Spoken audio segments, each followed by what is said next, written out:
Welcome to Singapore.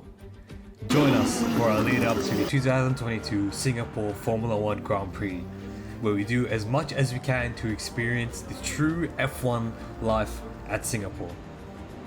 We go through a Williams pop-up store, go-karting, simulators, and of course, Friday practice and Sunday race day. This will be a mini-series with only a few videos about our experiences and activities we did in Singapore on the lead up to the Grand Prix on Sunday. We have lots of clips, lots of activities, and a lot of action for you guys to see.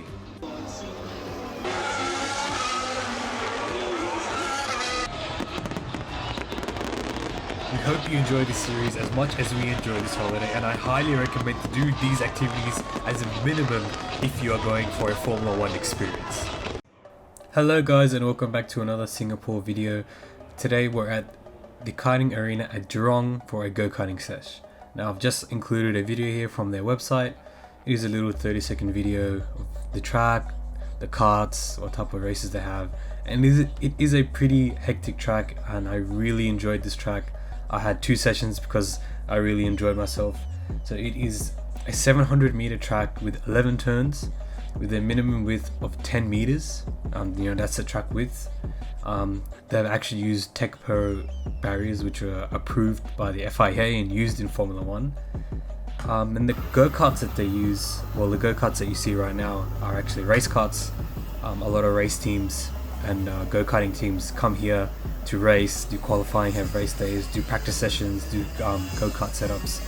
So we were lucky enough to see a lot of different go-karts racing around, and a lot of different age groups. So we saw adults and we saw little kids, kids younger than me, younger than my brother, having a go at the go-karts. So that's me right there, going on the inside. I was racing a bunch of really good people.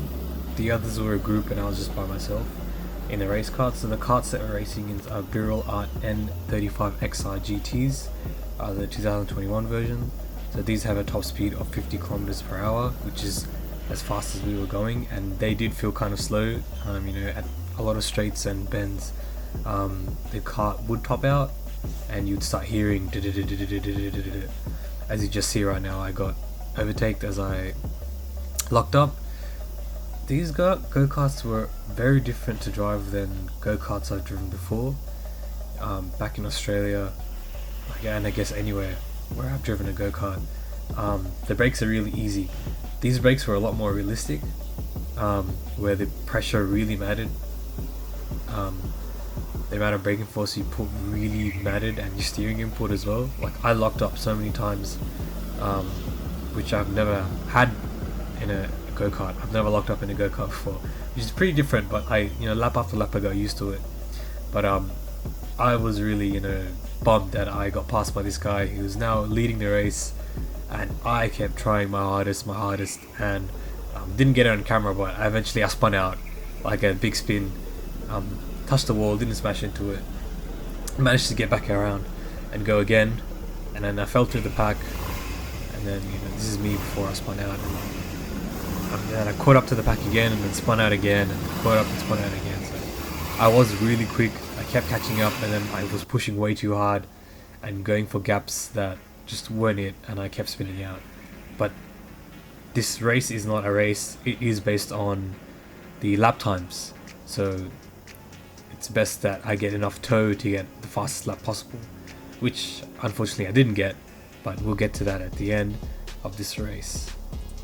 So we had 10-minute sessions. So we had 10 minutes to go around the track, and I guess you do a lap in under a minute.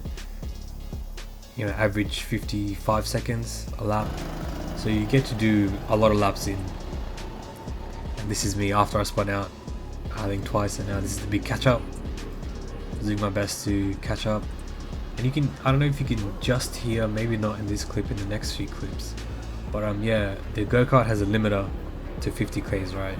You can't pass 50 k's, and it will just start bouncing off the limiter. You hit 50, like a soft limiter. But what I was doing to kind of bypass that is, I can hear I can hear the kart revving up, revving high, and about to reach the soft limiter. And I quickly let off and then put my foot down again, and I sort of surpassed that rev limiter. I'm not sure about the speed because I was catching up, so that was leading me to believe that I, was sort of bypassing the limiter, because I was catching up quite a bit to these guys, even after spinning out 2-3 times. But maybe that was just the revs going higher, but the speed not increasing. Yeah, just a wild spin there. It was a very, very tough track to get used to learn in the first 5 minutes or so. But I did get used to it, pushed my hardest, and it was so fun. It was so fun. This track was really cool.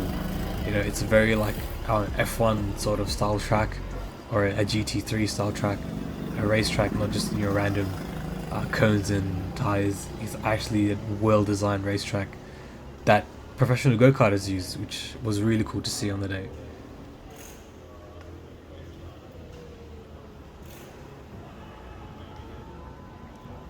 I think that brings an end to the session. Yeah, red light, red flags.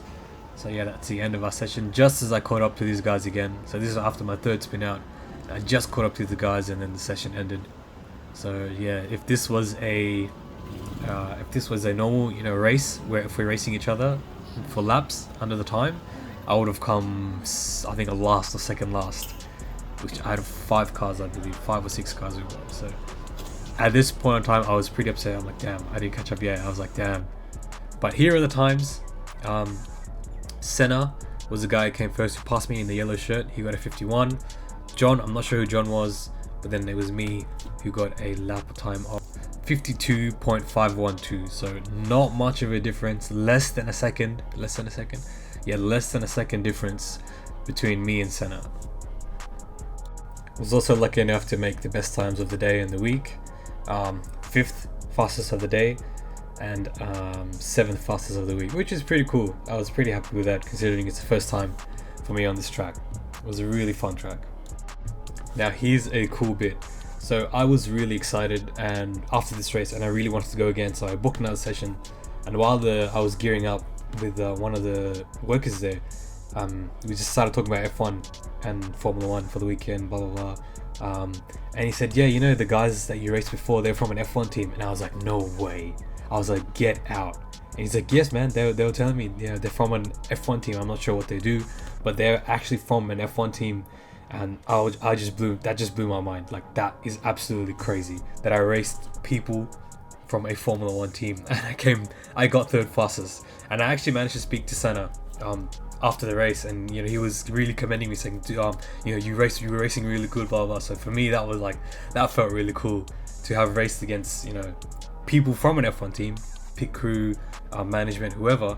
But these guys could drive, and to be commended by them was really cool and made me feel really happy, and that I actually did well against these guys, and I wasn't just driving like an idiot. I was racing properly. I also managed to see some professional go-karters racing on the track. These guys were doing like a practice session, and they were just slowing down, racing each other, pacing each other. But I don't know if you can tell, right? But all these drivers are kids. I think 2 of them were girls as well. So these are professional go-karters, and they're going hard out. They were like 10 years old. They were little kids, and they were speeding through the track. And the karts that they have are custom karts, custom race karts. They're going way faster than the speed I'm doing right now. This is me on my 2nd session. I just wanted to go again, and it was by myself. I just wanted to go for a little thrash. And yeah, this kart's limited to 50 k's and it looks slow. And those karts, I think, are going like 70, 80 k's. Crazy, and they sound insane. But yeah, here am I on my 2nd session. There was no one else. It was just me. So I didn't improve any lap time because I'm assuming because I didn't get any tow, I didn't get any slipstream. So it was just me, but I did get a 53. I kept getting consistent 53s, which is as fast as I can go without any aerodynamic help from someone in front of me. But yeah, it was a really fun track. I really enjoyed this go-karting experience. It was such a cool thing to do before Formula 1. And just coming after doing the simulators, coming from the simulators and actually racing on the go-kart, it's like so fun. It's so fun to do. and I really want to get back in and do this again. I want to use the simulators again. I want to go go-karting here. I'm back in Sydney and I really want to go go-karting with the boys. Hopefully we'll organise something soon. But yeah, this is just me, my second session, just a couple clips. Mostly of this corner, I really like this corner. I was trying different ways, going wide, going inside then out, going outside then shoving it in. So yeah, I was really pushing this kart hard. And this is the same kart that I used before, so I think there was like a 10-minute break, and they gave me the same kart. I'm guessing it had less fuel, which made it a bit faster. But yeah, the kart was overheating, I could tell, because it was getting really hot at the back. The exhaust was getting really hot, I could feel it on my back. And you know, I could hear that when a car is hot, when a vehicle or machine is hot, you can hear the tinking sound as well. Not ticking, like tinking. Like metal getting really hot and tinking. I could start hearing that too, so I could feel the kart and the rubber of the tires getting really hot. But I'm gonna keep saying it, but again, it was a really fun experience. If you're gonna go to Singapore, this is definitely something you should do in Singapore if you have time. If you got mates as well, bring them here, have a nice race day. You'll really enjoy yourself. And look at this, it's nighttime right now, and the track is lit up. This is a perfect night track. It is so fun. I could see everything, it was so bright, and my eyes are crap, but I could see everything on the track, and it was just so fun. So I hope you really enjoyed this little go-karting video, just a quick video. You know, I just really wanted to document what happened in Singapore, the motorsport, F1 related things I did to make the whole trip a whole lot better. Because we were there for more than just a weekend, we were there for 6 days, so we had 3 days of F1 and 3 days of free time to do, so this was our free time. At the end of this, I think this was my last lap, I think. But yeah, so that's 20 minutes of pushing this kart hard, and I think about 10 minutes of the kart resting for each session. And yeah, I actually managed to kill the kart. I'm guessing it's because I overheated and then the safety precaution shut off. But yeah, coming down here, I was flat out. Just lifted off here, tapped the brake, turned in, turned out, pedaled to the metal, and then the car just died. And the revs didn't drop instantly, the revs just went. I'm thinking, what's going on? Did they shut my kart off? Did I overheat it? And then the red light came on, session ended. So I was like, crap, what's going on? Did they do it? Did I do something there? It says red light. Then I realized there's an ignition button on the wheel, on the kart, so I'm like, let me just try. I just tapped the ignition, tapped the accelerator, and yeah, got the car going. And I'm like, why not? I thrashed it around one last time, and the guy thought I was going to go back around, but he's like, no, go back in, because I was thrashing it so hard. But yeah, that's the end of this video. Thank you so much for watching this go-karting thing.